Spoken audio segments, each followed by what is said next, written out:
Good day, Ma'am MJ. So, for today I'm going to present my final activity 7, which is the password lock in Arduino. So, first things first is, let's proceed to the code itself, no? To the given code. Yeah. So, this is the given code, no? So, the first one is we include library kpad.h, where.h, the liquid crystal I2C. So it is an import libraries to display sa keypad and LCD display. And then we have here the liquid crystal I2C LCD. So this create a LCD object, 16 columns, then 2 rows, then 0 and 7 is our I2C address. So we define a relay pin 13. So in this case is a pin that control sa relay door, sa relay para sa door lock or unlock. And then const byte rows is equal to 4, constant byte calls is equal to 4. So 4 times 4, kpad meaning, so it means that 4 rows and 4 columns. And then let's proceed. So we have here a car hexa case, rows calls. So muna siya 1, 2, 3, 4. Nag-represent sa atong muna ang isa layout sa atong keypad buttons.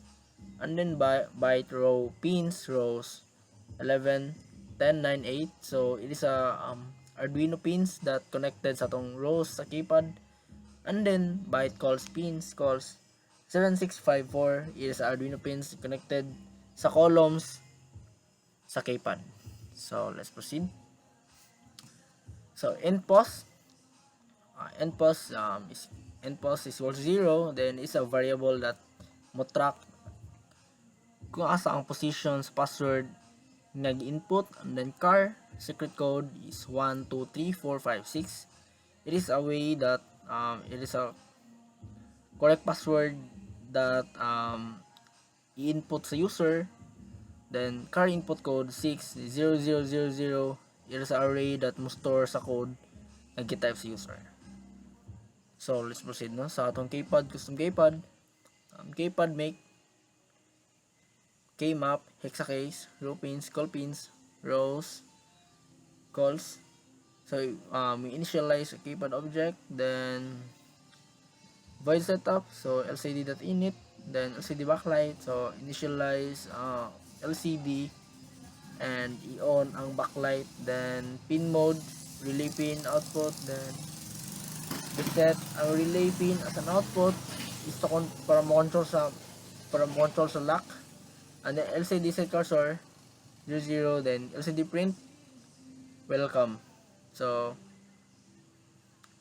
initialize LCD display, so delay 2000. So let's say butang na to dire kay welcome VJ, then automatically it will print the welcome VJ.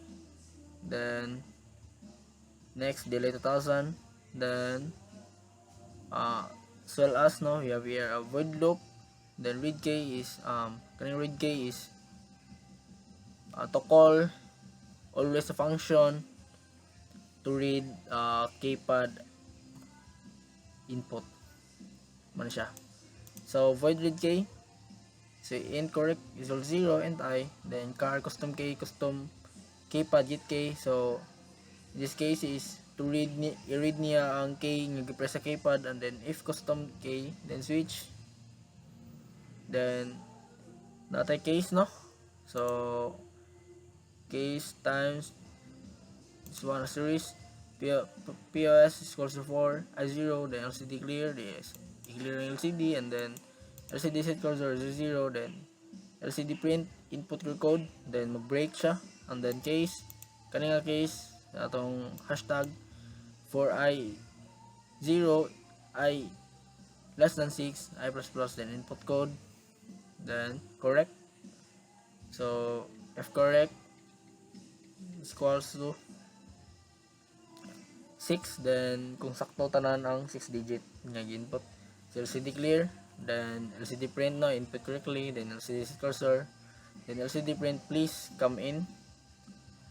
So i-activate ang relay para sa ma-unlock ang door, and then 2000 LCD clear, then so on and so forth. Then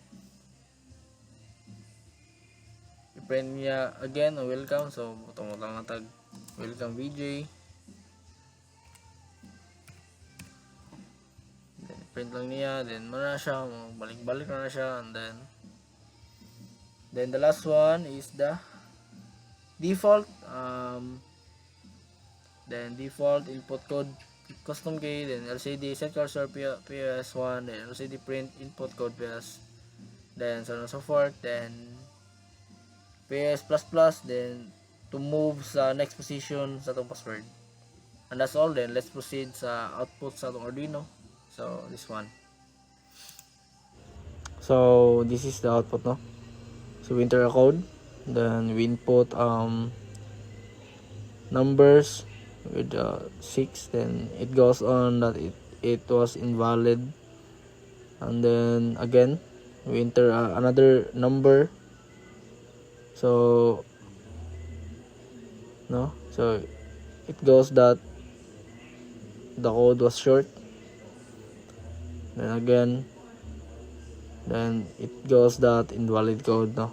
So that's all.